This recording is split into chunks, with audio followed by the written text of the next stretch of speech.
존경하고 사랑하는 국민 여러분, 안녕하십니까? 국민의힘 구리시 당협위원장 나태근입니다. 오늘 6월 16일, 우리는 표현의 자유를 지키느냐, 검열 사회로 후퇴하느냐의 역사적 기로에 서 있습니다. 바로 오늘부터 우리가 매일 사용하는 카카오톡의 새로운 운영 정책이 시행되기 때문입니다. 이 정책은 폭력적 극단주의, 테러 선전선동 등을 이유로 이용자 간 대화 내용이 신고된 경우 서비스 접근을 차단할 수 있도록 설계되었습니다. 표면적으로는 범죄 예방을 내세우지만 그 기준이 불명확하고 추상적이며 사적인 대화까지 통제하여 정치적 검열, 사전 검열로 악용될 수 있는 위험한 단초가 됩니다. 여러분 상상해 보십시오. 단톡방에서 정치 얘기를 나누다가 누군가의 신고로 수사 대상이 되는 상황을, 친구와의 농담이 극단주의로 해석되어 계정이 정지되는 상황을, 정부 정책에 대한 비판적 의견이 허위 정보로 규정되어 처벌받는 상황을, 이것이 바로 지금 우리 앞에 닥친 현실입니다. 그래서 저는 오늘 이 자리에 섰습니다. 대한민국의 가장 소중한 가치인 자유, 특히 표현의 자유, 사생활의 비밀과 자유라는 국민의 중요한 기본권이 심각하고도 현실적인 위험에 직면했음을 알리기 위해서입니다. 올해 초 더불어민주당 소속 전용기 의원은 카카오톡으로 허위 정보를 퍼뜨리면 내란 선전죄로 일반 국민도 처벌받을 수 있다고 발언하였습니다.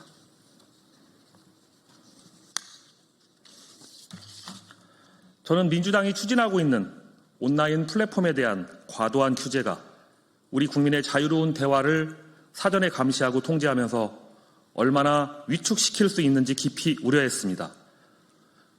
그래서 문제의 심각성을 알리고자 지난 2월 구리시 곳곳에 이재명 민주당의 카톡 검열은 인공기라는 현수막을 게시했습니다.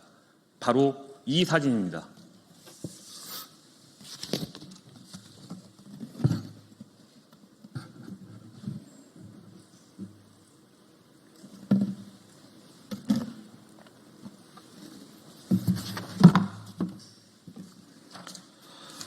여러분, 북한은 세계 최악의 반민주적인 검열 국가입니다.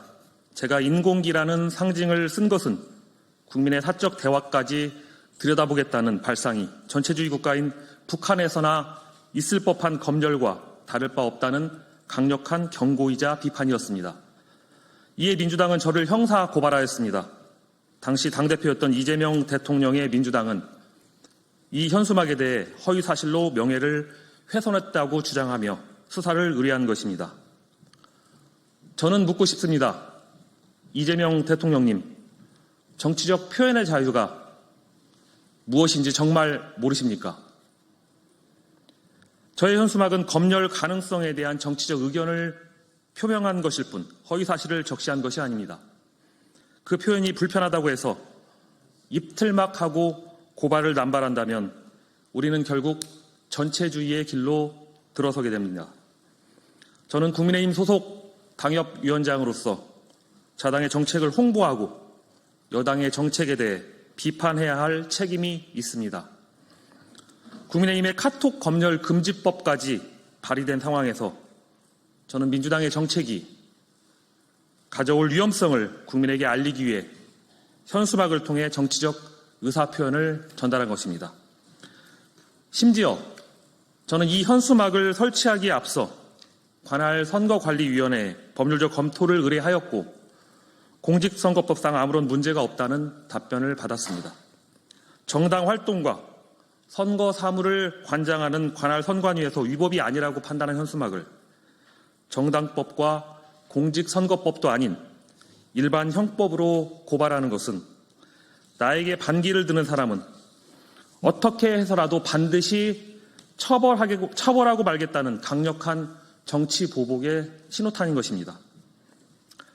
지난 대선 당시 정치 보복이 없을 거란 이재명 대통령 후보의 발언은 이제 대통령이 된 후에는 더 이상 유효하지 않게 된 것입니까?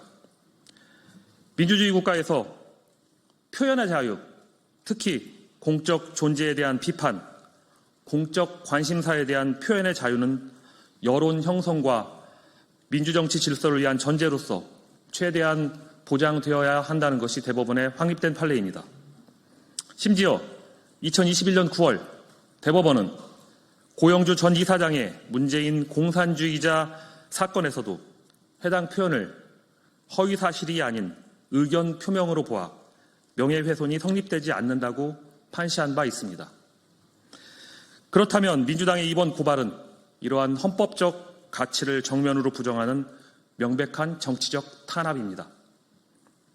저는 이런 정치 탄압과 정치 보복에 결코 물러서지 않을 것입니다. 이것이 바로 제가 이 자리에 선 이유입니다. 국민 여러분과 함께 이 부당한 고발과 정치 검열의 시대에 맞서 싸우겠습니다.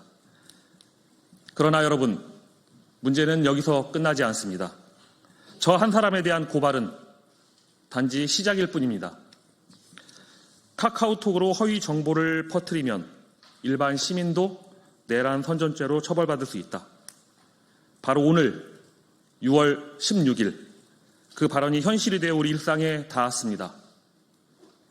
오늘부터 카카오톡의 새로운 운영 정책이 시행됩니다. 테러, 예비 음모, 선전, 선동, 폭력적 극단주의의 콘텐츠를 금지한다는 이 정책은 기준이 지극히 불명확하고도 모호합니다. 폭력적 극단주의가 과연 누구에 의해 어떤 잣대로 판단됩니까?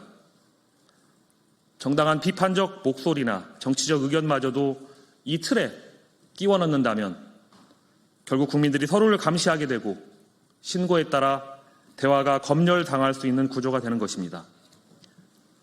민주주의의 대전제는 국민을 믿는 것입니다. 국민 각자가 스스로 정보를 판단할 능력과 권리가 있다는 믿음 없이 어떻게 민주주의가 존속하겠습니까? 국민을 미성숙한 존재로 여기고 권력이 일일이 교정, 통제해야 된다는 발상, 그 뿌리에는 국민에 대한 불신과 멸시가 깔려 있습니다. 이재명 대통령과 민주당에게 묻겠습니다. 과연 이 나라의 주권자가 누구입니까? 국민을 통제하고 길들이려는 사람입니까? 과거 독재 정권이 자행했던 언론 검열과 무엇이 다릅니까? 입을 열기 전에 검열부터 걱정해야 되는 사회에서는 어떠한 창의도, 진실도, 상식도 살아남을 수 없습니다. 우리 국민 모두는 그런 사회를 원치 않습니다. 표현의 자유가 사라지면 민주주의도 함께 사라집니다. 그래서 저는 싸우는 것입니다. 저는 민주당을 이끌었던 이재명 대통령의 부당한 고발에 결코 위축되지 않을 것입니다. 저 한 사람의 목소리는 막을 수 있어도 자유를 향한 대한민국 국민의 목소리까지 막을 수는 없을 것입니다. 저는 저의 모든 것을 걸고 이 싸움의 선봉에 설 것입니다. 감사합니다.